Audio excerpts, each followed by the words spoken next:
March 4, 1865. He was assassinated just a few weeks later on April 14. The end of this inaugural address is where this song comes from. Fellow countrymen, at this second appearing to take the oath of the presidential office, there is less occasion for an extended address than there was at the first. Then a statement, somewhat in detail, of a course to be pursued, seemed fitting and proper.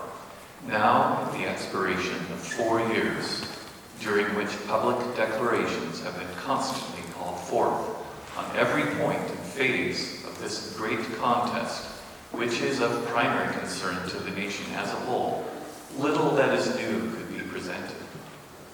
The progress of our arms, upon which all else chiefly depends, is as well known to the public as to myself, and it is, I trust, reasonably satisfactory and encouraging to all. With high hope for the future, no prediction in regard to it is ventured. On the occasion corresponding to this, 4 years ago, all thoughts were anxiously directed to an impending civil war. All dreaded it. All sought to avert it. While the inaugural address was being delivered from this place, devoted altogether to saving the Union without war, insurgent agents were in the city, seeking to destroy it without war, seeking to dissolve the Union and divide effects by negotiation. Both parties deprecated war, but one of them would make war rather than let the nation survive, and the other would accept war rather than let it perish. And the war came. 1/8 of the whole population were colored slaves, not distributed generally over the Union, but localized in the southern part of it. These slaves constituted a peculiar and powerful interest. All knew that this interest was somehow the cause of the war. To strengthen, perpetuate, and extend this interest was the object for which the insurgents would rend the Union, even by war, while the government claimed no right to do more than to restrict the territorial enlargement of it. Neither party expected for the war the magnitude or the duration which it has already attained. Neither anticipated that the cause of the conflict might cause with or even before the conflict itself should cease. Each looked for an easier triumph and a result less fundamental and astonishing. Both read the same Bible and pray to the same God, and each invokes his aid against the other.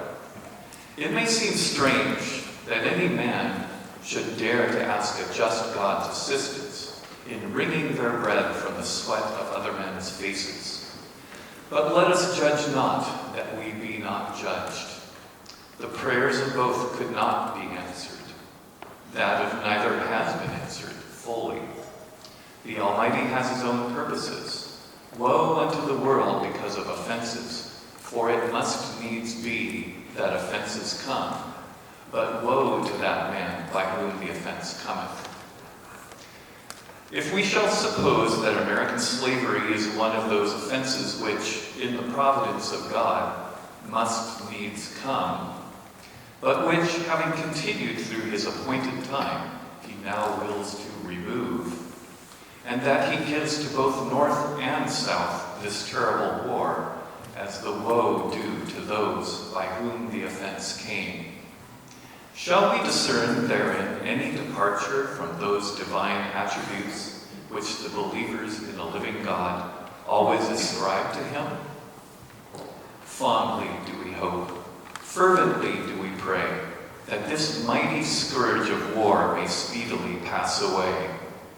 Yet, if God wills that it continue until all the wealth piled by the bondsman's 250 years of unrequited toil shall be sunk, and until every drop of blood drawn with the lash shall be paid by another drawn with the sword, As was said 3,000 years ago, so still it must be said, the judgments of the Lord are true and righteous altogether.